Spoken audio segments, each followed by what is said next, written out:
이 시간을 위해서 요리 연구가이신 오은경 선생님을 모셨습니다. 안녕하세요, 선생님. 안녕하세요. 네. 오늘 준비하신 그 레시피는 어떤 내용인가요? 네, 오늘은 파프리카를 이용해서 파프리카 냉국과 파프리카 두부 월남쌈 그리고 파프리카 생선살 볶음을 만들어 볼게요. 자, 파프리카 냉국 재료 공개합니다. 먼저 파프리카와 청포묵, 대파를 준비하시고 국간장과 다진 마늘, 식초, 아스파탐 등도 준비해주세요.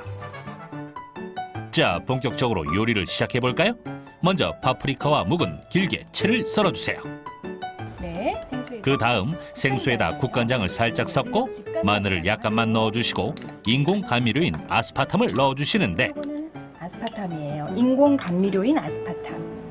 그리고 식초. 이때 감칠맛을 위해 식초와 소금을 약간 더 넣은 뒤 잘 저어서 냉국 국물을 만들어주세요. 국물을 먼저 만들어주세요.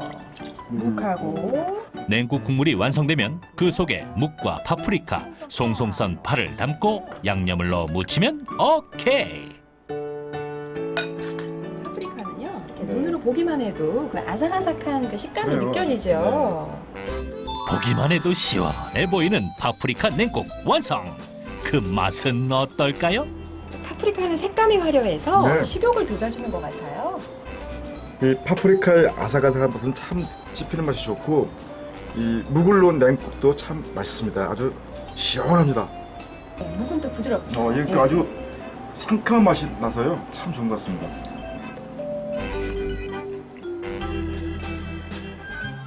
자, 두 번째 메뉴 파프리카 두부 월남쌈 재료 보실까요?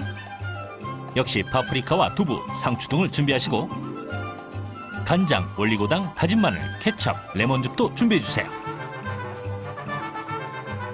파프리카는 네, 먼저 파프리카는 씨를 제거한 뒤 길게 채 썰어주시고 두부도 함께 썰어주세요. 선생님, 두부는 당뇨에 어떤 효능을 가지고 있는 거죠? 네, 두부는 식물성 단백질이면서 칼로리는 굉장히 낮죠. 또한 두부 속에 필수 지방산인 리놀렌산이라는 이 성분이 있는데요. 바로 이 성분이 혈액 속의 그 지방을 낮춰주기 때문에 혈당도 조절을 해주는데 큰 도움을 주는 그런 재료라고 할 수 있죠. 네. 간장과 이때 간장과 마늘, 올리고당을 넣어서 소스를 만든 후 네, 기름을 살짝 두른 팬에 두부를 잘 구워주시는데 이때 두부가 부서지지 않게 굽는 것이 포인트.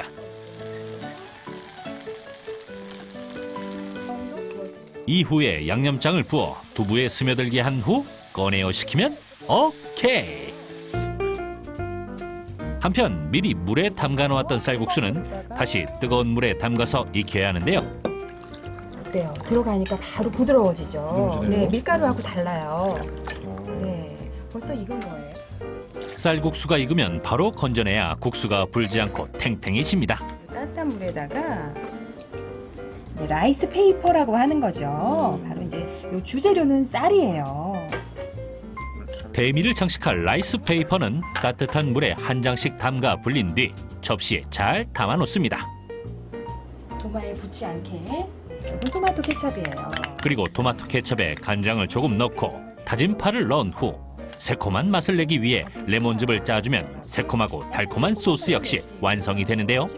만일 이때 레몬이 없다면 식초를 넣어도 오케이입니다. 자, 그러면 이제 약간 새콤하면서 달콤한 그런 소스가 완성이 되는 거죠.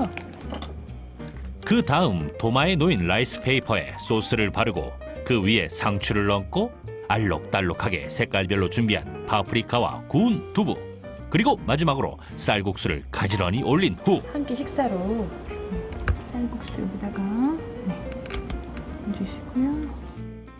내용물이 터지지 않도록 라이스 페이퍼를 돌돌돌 잘 말아주면 되는데요.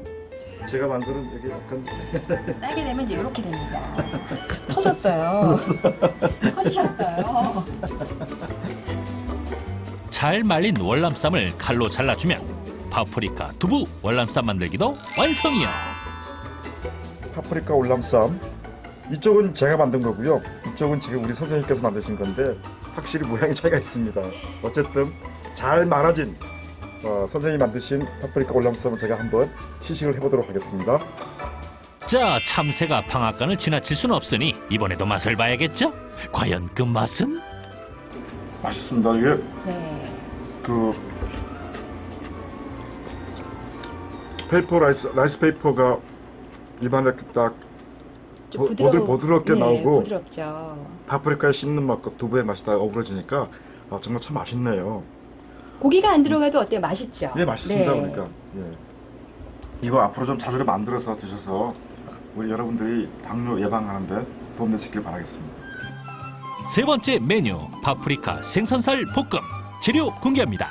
파프리카와 동태살, 대파를 준비하시고 간장, 고춧가루, 다진 마늘, 참기름도 준비해 주세요. 이번에는 파프리카를 볶아서 만드는 요리예요. 네. 왜 파프리카를 이거는 볶아서 만드는 거죠? 네, 파프리카는 불에다가 가열을 해도 비타민 C가 적게 파괴가 돼요. 그렇군요. 네. 그리고 또 기름에다가 조리했을 때 비타민 A의 흡수율을 더욱더 높여줄 수 있거든요. 그렇군요. 네. 이때 동태는 한 입 크기로 포 뜨듯이 썰어주는 것이 포인트인데요. 아니 근데 왜 동태를 사용하나요? 생선을 좀 싫어하는 분들이 이렇게 많이 드셔도 좋은 비린내가 안 나기 때문에 그런 생선이고요. 동태 속에는 단백질과 칼슘, 인이 풍부하게 들어있고요. 특히 소화가 또 잘 되기도 하고요. 동태는 변비와 당뇨 예방에 또 좋은 또 그런 효과가 있다고 해요. 그렇습니까? 네. 아니 동태가 저며 썬 동태살은 소금과 후춧가루를 살짝 뿌린 뒤 녹말을 잘 묻혀서 기름을 조금 두른 프라이팬에 굽는데요. 이때 기름은 가급적 적게 사용하세요. 노릇노릇하게 구워지는 게 참 맛있어 보이죠? 자, 동태살이 구워지는 동안 이번엔 소스를 만들 차례인데요.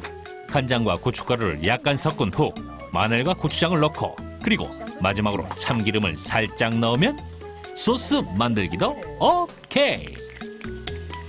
동태살이 익으면요. 이후 동태살이 잘 구워졌다면 파와 파프리카를 넣어서 볶으면 되는데요. 이때 파프리카는 얼른 볶아야 한다죠? 그래서 조리하실 때 너무 오래 익히지 마시고요. 살짝 익힌데. 네, 수분이 많이 빠지면 맛이 없겠죠. 그리고 바로 양념장 넣어주세요.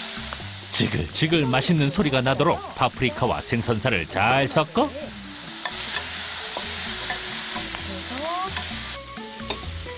각각의 재료가 어느 정도 볶이면 소담하게 접시에 담아내면 되는데요.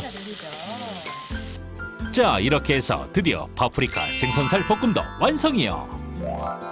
파프리카와 생선살의 만남, 맛은 어떤가요? 파프리카의 아삭아삭한 맛하고 동태가 생선인데도 전혀 비린내가 나지 않거든요. 참 맛있습니다.